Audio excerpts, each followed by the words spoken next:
lounging, son.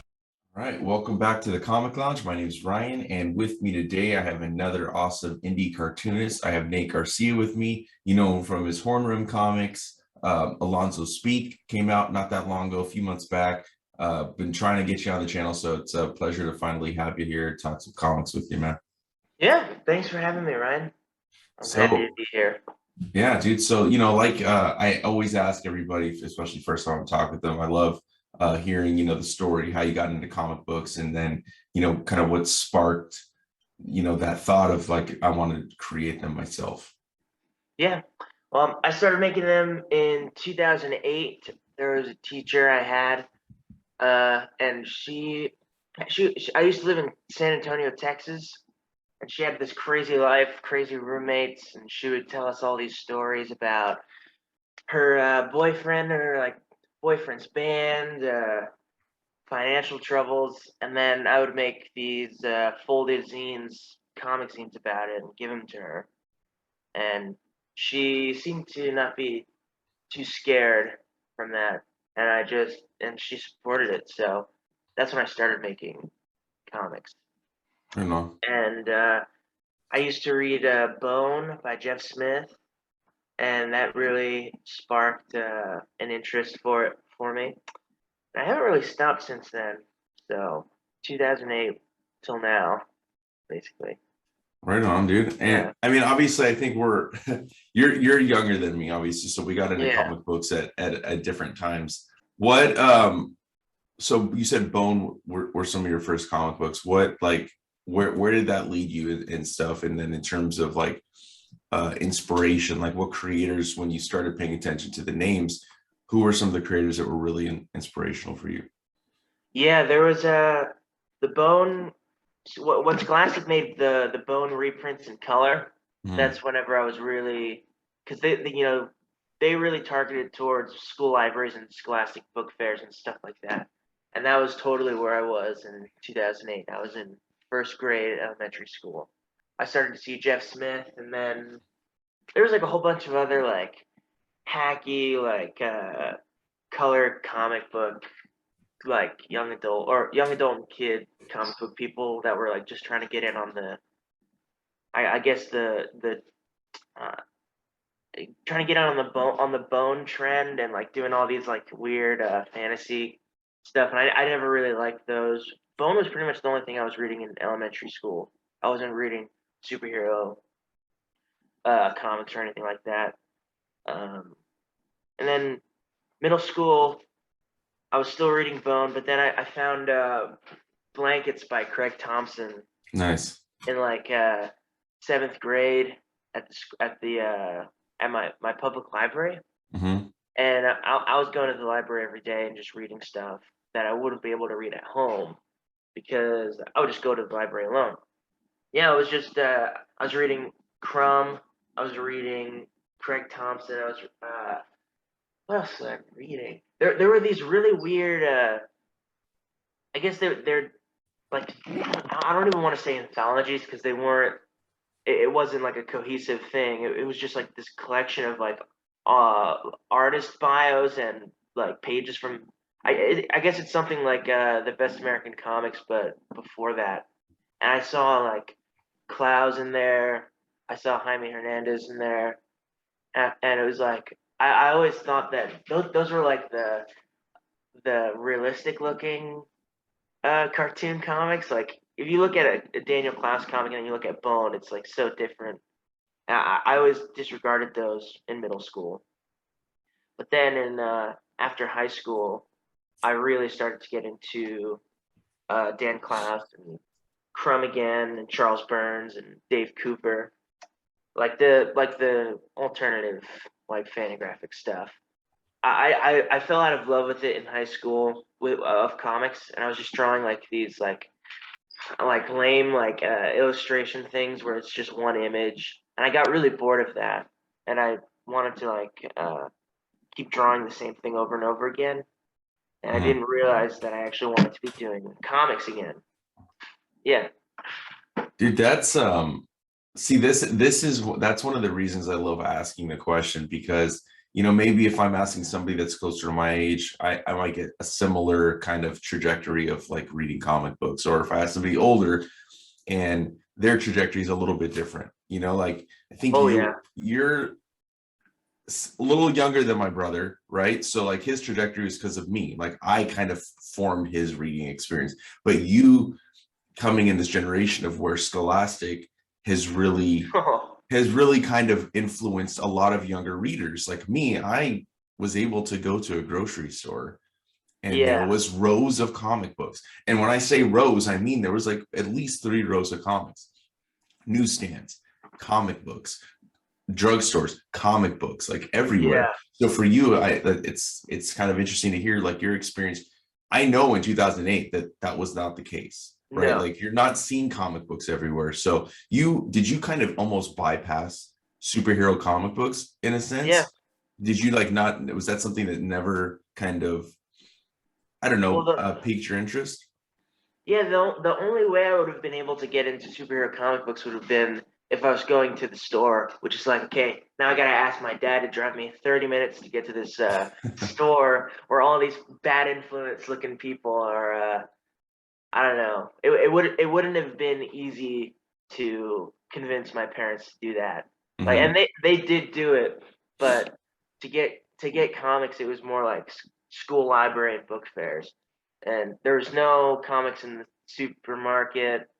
I always wonder, like, what the hell did that even like look like? Because everyone always says that, but I mean, I guess it's just like like how magazines are at supermarkets now, right? It was just like comics then. Like they didn't have them. They didn't have them in like backs and forths, right? No. I mean, it was essentially like, I'll compare like just for an example, right? Like there's my grocery store that's like right by my house, right? Like there's maybe like 3 like little sections, right, of magazines. It was a little bit larger. I think maybe there would have been like a 4th row, right? And there was DC Comics. I mean, there was an indie stuff, but obviously there was like DC, Archie, Marvel, multiple titles. Now I think they have like a row where there's like kids books. They didn't really have that when I was a kid. It wasn't like, sticker books and all this other stuff, activity books. They didn't have that. So I guess they kind of flipped that and took the comics. And obviously Wizard Magazine was a huge factor back then. Wow. Yeah, it was crazy. I mean, it's not how I discovered comics, but for a while until I, found a comic book store, that was how I got comic books. So like going through my collection as I've gotten older, I'm like, why am I missing like this one issue in this run? Or why am I missing, sporadically I'll be missing a little chunk, right? And it's because I wasn't getting it from a comic book store. But yeah, I remember like for me, like discovering comic book stores, I was like, oh my God, this is awesome. Like they have everything. And like, I think that even when I was growing up, as opposed to now, there was a lot more comic book stores. I think now it's kind of whittled down, especially, the 90s. If anyone that knows our history of comic books, the speculator boom kind of destroyed a lot of people's livelihoods in terms of comic book stores because they were investing in comic books that they thought was going to put people through college, and that it did not, by any means. So I think that was kind of the start of comic books leaving grocery stores as well, and all that. So I think it would be beneficial to have them. I think that younger kids might discover comic books sooner, because Scholastic has their influence, but still, like, comics are more than that, right? Like, I mean, you go into libraries and talking about Jaime Hernandez, Daniel Klaus, Crumb, all that stuff. Like that's pretty crazy. You went from Jeff Smith and then like you go to Craig Thompson. Like that's pretty funny. It was crazy. Yeah, I remember being yelled at for my grades one time, and I was in the middle of reading Blankets, and I'd never read anything so down to earth like that before. Because if you've read Blankets, it's like autobio, like kid from the 90s, and like I never read anything that was like of this world comics. Like everything was just fantasy, like Bone and all that. And I just remember being yelled at because my grades were so bad. I just remember thinking like, I can't wait till this yelling's over so I can just go back and read this book. Like, I because like I was just so uninterested with anything school related. Comics was like the one escape in a way, Yeah, I but mean, never superheroes. I remember reading trade paperbacks of the Ultimate Spider-Man, Mark Bagley, Brian Michael Bendis books. Mhm. I really enjoyed those, but everything else, like I never understood what was happening in any superhero comics either. Like they did have some trade paperbacks, and I just remember like having to read the same scene like over and over. Like, what's happening here? Like, tell me what's happening. Yeah, I mean, I think superhero comic books it's daunting too, you know, like people Yeah, trying to get into superhero comics now, it's like there's 80 years of yeah, history, and then like you know, like, so when for me, especially like working in a shop, I just always immediately go to the one-off stories. I'm like, read this, check yeah, this out, you know, because this is one and done, and there's got a beginning, middle, and end, and you don't need to know anything else, you know, because that's something I often hear, you know, is like, how do I even get into this? Where do I start? Like, this is yeah, just too much, you know? So a lot of people, especially your age, maybe, you know, coming up now in comic books, that discover indie stuff because it doesn't seem as hard. You know, it seems a lot easier to kind of have that be the entry point into comic books. I do want to ask, the Horn Room comics, that's your yeah, first published stuff, right? yeah. And That's first published, but yeah, so yeah. let's I talk never about published that. anything. Let's talk about that, man. I mean, you did Yeah, this during the pandemic. So yeah. you took this time when I'm assuming you were probably on lockdown as well. Oh yeah, And you created something, and it caught a little buzz, man. A lot of people I know on Facebook, I'm friends with, that's how I discovered your stuff. So I'd love to hear a little bit sure. about the creation of it, and why the anthology route as well. Yeah, totally. So I remember in March 2020, I was in high school. I was in senior year. They're like pretty much. I remember like my one art history teacher was telling me like, okay, well, we're probably gonna get off the next 2 weeks, but don't worry about it. We'll be back.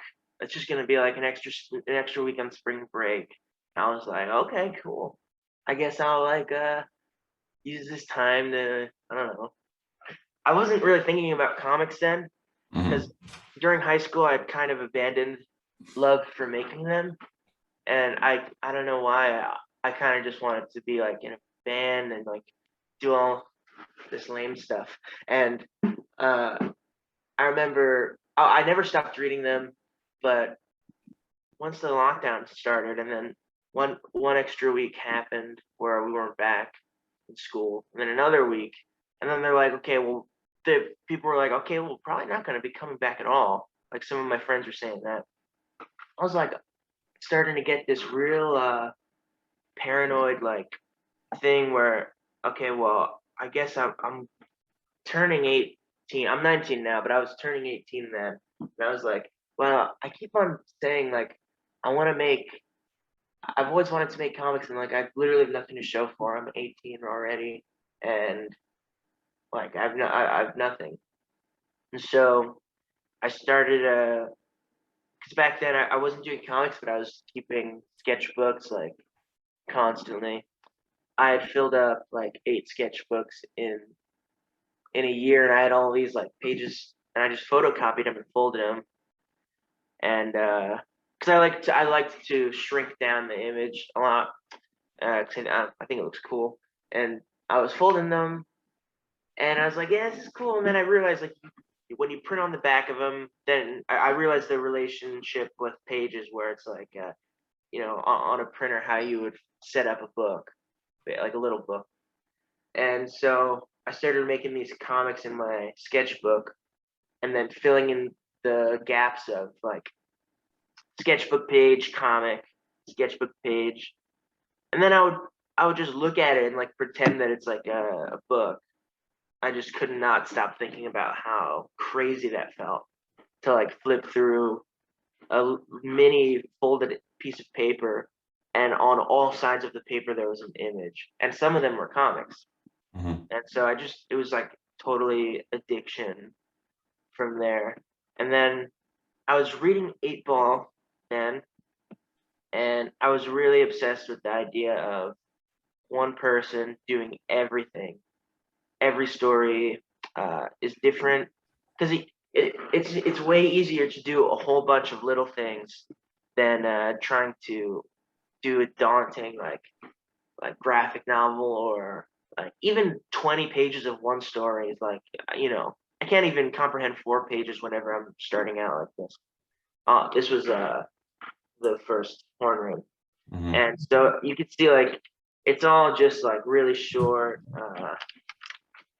This is the first one I printed at home, and yeah, a lot of people when they start they want to do like 300 pages, and like I hear people like talking about that, and they're like, "Yeah, it's my first comic to be 300 pages," and I'm like, "Damn, like that's gonna suck for you. You're gonna quit." Like it's just probably so discouraging because you can't finish it. But this was 16 pages, and I was able to actually finish it, and it actually took me like 8 months to finish. Yeah, it was so hard.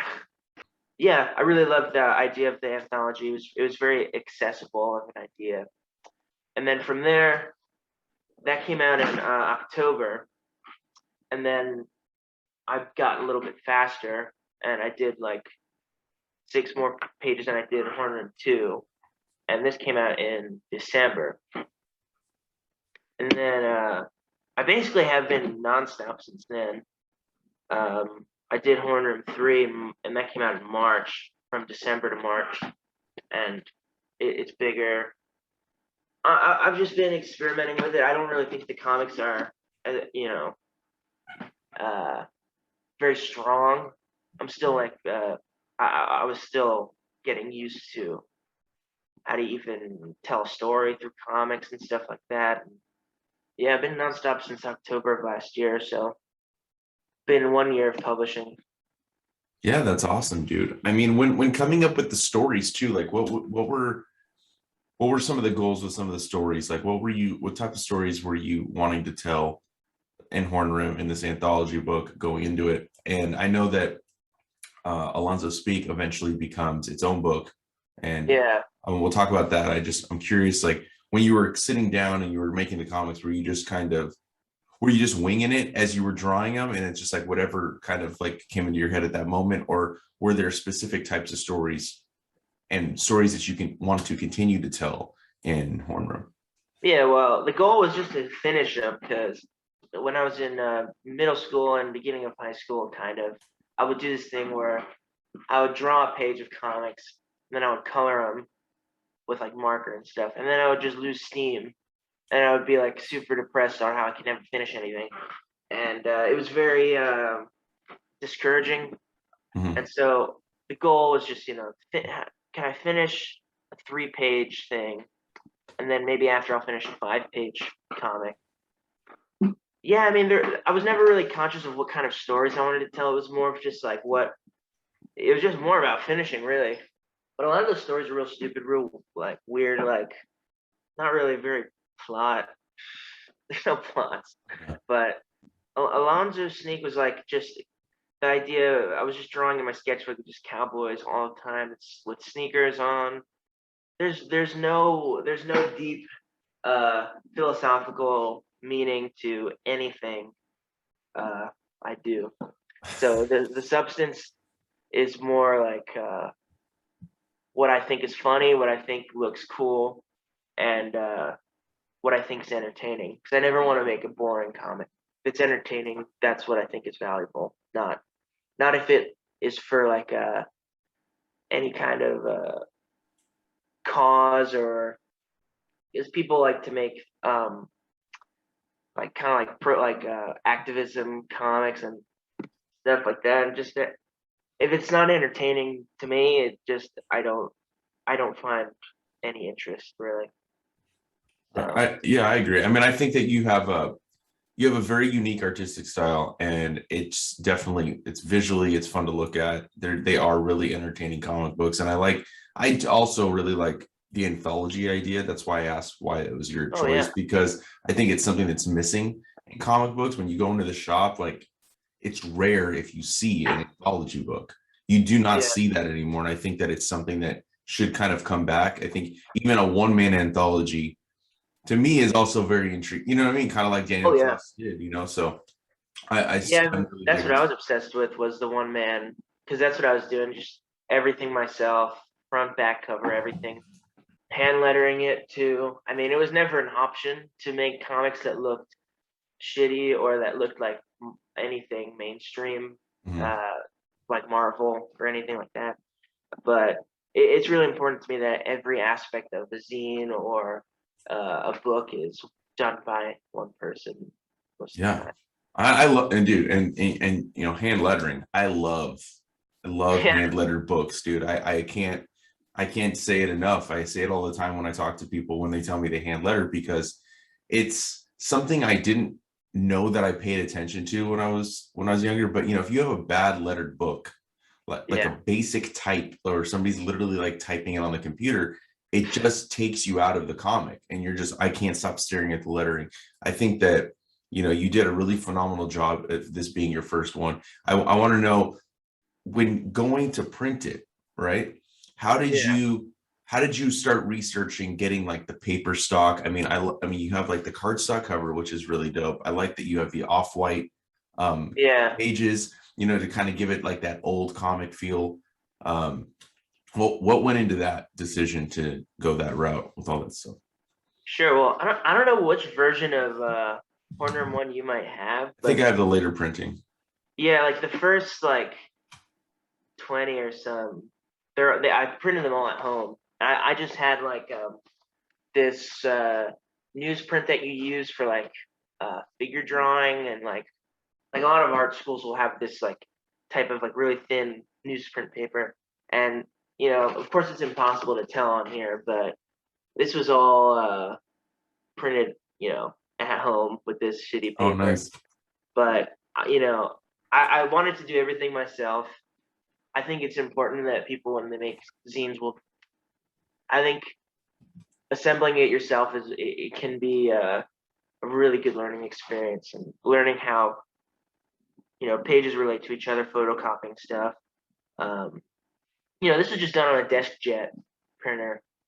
Yeah, I really enjoyed doing it, but printing and other stuff like that, I didn't know anything about paper stocks. I just had some friends who were using a print on demand like place, Mhm. and I saw some of their paper that they used, and I just used that same paper. It was just like this nice off white. It's not even really to look old. It's just like it looks, especially in black and white, when something's on top of an off white paper, just looks so much more. I think pleasing to the eyeballs. Agreed. Can you take us into, so like, your next project after Horn Room 3, Alonzo Sneak, Yeah, with Strangers? How did that come about? Strangers, to me, kind of also kind of, I think, I'm pretty sure came out during the pandemic. Started out as the magazine, and yeah. now is distributing fellow indie creators like yourself, to shops and selling it on online stores. So how did that come about?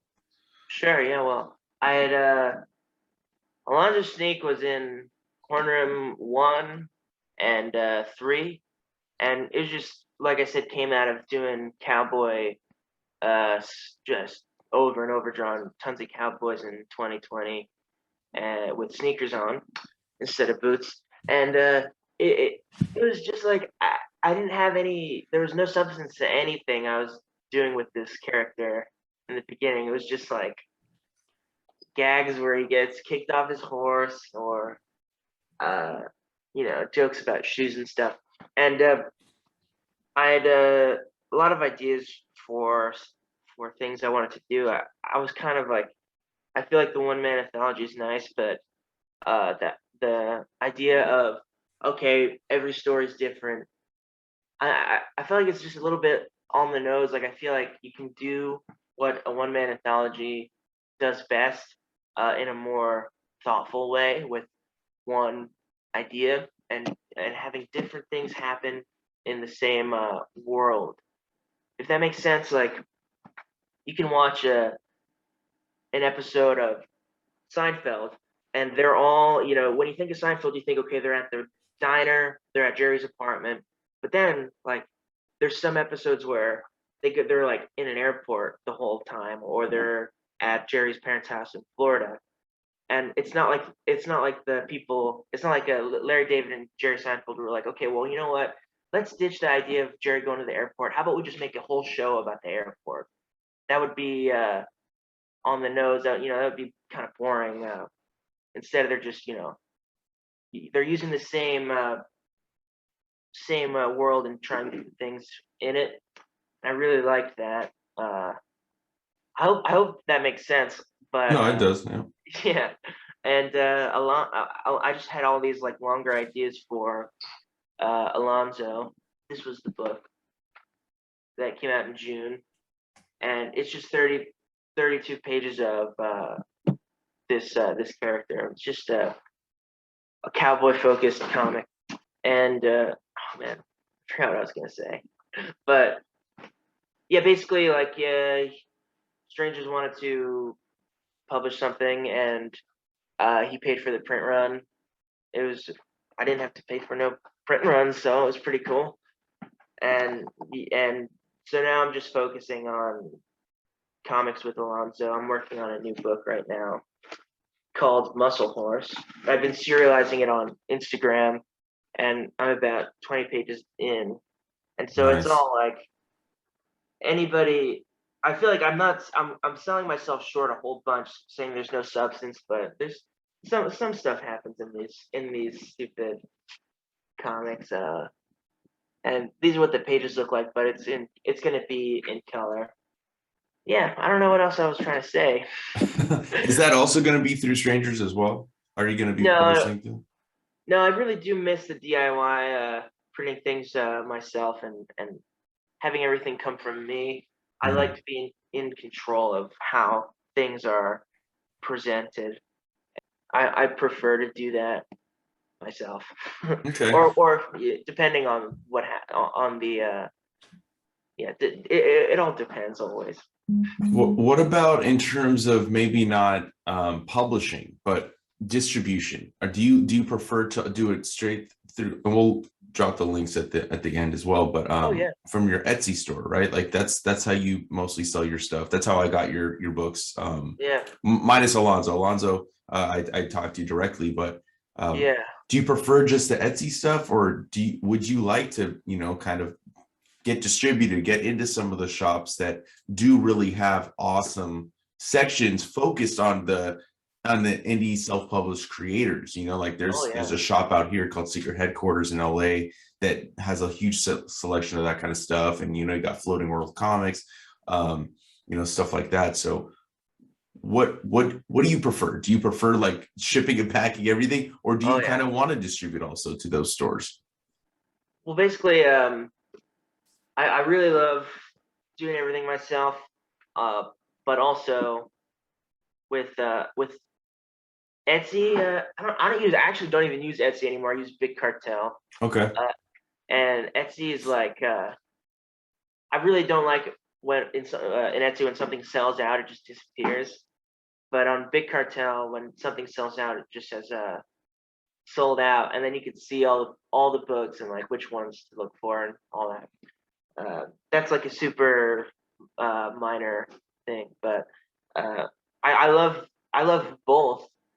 Alonzo is in a bunch of stores like that are they're more like indie stores, like places like Secret Headquarters and stuff. Like Alonzo should be like in Wig Shop.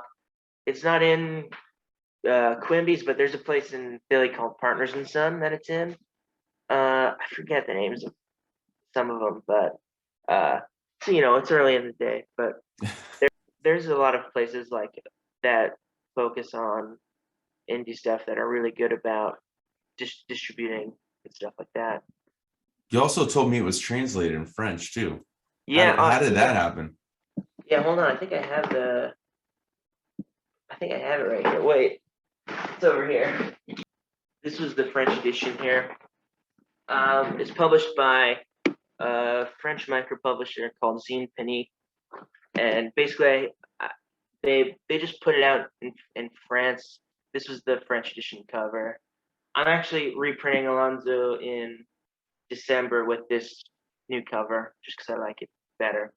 And yeah, basically the guy that runs Zine Panique, Jan, he reached out to me and wanted to do a zine, a translated version of the comic in French, and he sent me the translation. And Jan's not too good with computers, so I had to hand translate this whole thing, and I'll never do it again.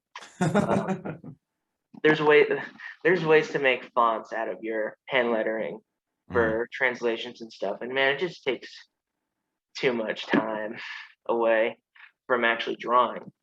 I thought everybody just hand lettered their translations. I had no idea. No one ever told me that they use a font.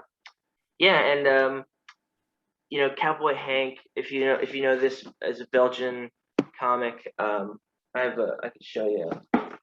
Here's one of the collections. Cowboy Hank is one of the best comic strips.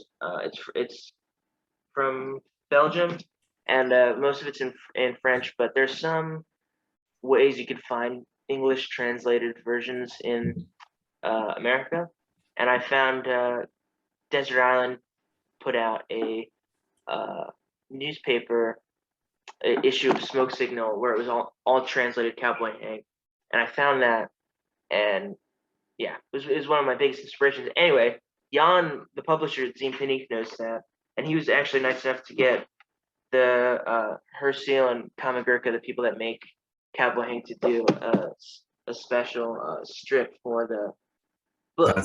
That's awesome. And it's not in English, so anyone that gets this French edition who can't read French, you're just wasting your money.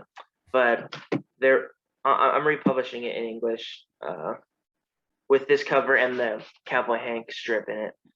And yeah, it was very surreal. Seeing your comics in another language is bizarre, and I really like seeing familiar things with a language I don't understand. It's just cool. Yeah, it's awesome, man. I mean, to think about, like, you started a little over a year ago, right? Yeah. And to see, like, not only that you've produced now 4 books, now to have one translated and you're continuing to work. I mean, I think that's pretty awesome, dude. Very inspirational to see, like, taking, instead of, especially when you're young, man, you could have just done nothing. You could have just sat around and bullshitted, but you created something really cool and you put something out there, dude. And I think it's awesome, man. I think what you're doing is really dope. Well, I was too scared to not do anything. Everyone else was like I can't imagine anyone in this pandemic that didn't have a hobby. Like, I don't know how they didn't just die. Like, it's just so sad. And so I was just like, I would go on these long walks in the beginning of the pandemic in my back at my parents' house when I used to live with them, and it was just like, I just remember thinking, like, wow, like, this is crazy. I'm never gonna get these 2 weeks again. Mm-hmm. And so I thought I had to use the 2 weeks, to my advantage, and turned out to be very, very much more than 2 weeks time. And so I was just like, okay, well, I guess this is just gonna keep happening. So I'm going to actually do something and not regret it, and give myself an advantage of, like, once this thing is over, I'll be at a better place, a better starting place. And even if nothing happened with the comics, I'd still be doing them. I was doing them, and it's the only thing I want to do. So yeah, it's been great. I'm continuing to keep going with it, and still got that fire in my heart. Nice, man. Nice. Well, before I let you go, I'd love if you could share, maybe what else you're working on beside Muscle Horse. Is there anything else in the works? And then where we all can find you and your work online. Sure. Yeah. It's I'm not working on anything else other than Muscle Horse. I've been working on it since June. It's the slowest I've taken on a project, but that's just because I've been working a ton. I work at the zoo as a caricature artist. Okay. It's pretty grueling. People are very angry all the time. A lot of angry fat children, angry fat moms. Just a bunch of people are just always mad. So anyway, I've just been working at the zoo and working on comics when I get home. I pretty much just write everything down like this. Like I draw like a whole bunch of panels, and from this it'll become a single page. Like it's pretty weird to see, but yeah. I figured that'd be something interesting to show. Just have these idea pages with all these crazy notes you could see. Oh yeah, cool. So that's just been what where I've been putting all my energy towards. And what else did you? Oh, I said, and then also where we can find your work and find you online. Yeah, I post everything on Instagram at Nate Garcia's Cartoons. That's where I pretty much put everything on, where I'm serializing the new stuff, and you can read it all there. I also have a Patreon. It's just Nate Garcia, and I send out stickers every month, or every other month, and I post everything on there before I do on Instagram. And yeah, Facebook, it's just my name. You can go on my Facebook and become friends with my mom if you want to be a creep. You can see all kinds of stuff on Facebook. I pretty much post the same things, but if you go far back enough, you could find some some baby pictures and stuff like that. This was me in 2002. This is the kind of stuff you'd get on Facebook. But yeah, Facebook, Instagram, Patreon, that's it. All right, cool, man. Well, like I said, I'm going to drop all those links down below for everybody listening and watching. Dude, yeah, definitely thank you again for chatting comics with me. Yeah, thanks. Yeah, I'd love to do this with you again sometime. Oh, it's all good. I'd love to do this with you again sometime, dude. Next time you got a book, you want to promote, I'm happy to help. Sure, I'd love to come on. I love your videos. I really loved your interview with Noah Ben Skyver. I thought that was a great conversation. Oh, thank you, man. I appreciate it. Yeah, I try it. I mean, I know there's so many interviews out there with creators, especially like if I'm like even Todd McFarlane, right? Like there's a lot of Todd McFarlane interviews. So many. So it's like it's so hard as I'm talking to them, like, how do I make this different? But yeah, to a certain respect, it's like a good job. People like Todd McFarlane, they always have like a like that they have very very specific same answers for every question kind of thing. But somebody like Noah, like I feel like every interview with Noah is so different. Like he's always like says something more depressing than the last one, No, he was definitely a blast to talk to. I definitely had a lot of fun. But I had a blast talking comics with you, man, and I can't wait to do this with you again sometime in the future. Sweet. All right, Thanks cool. for having me, Ryan. It's great talking to you. Yeah.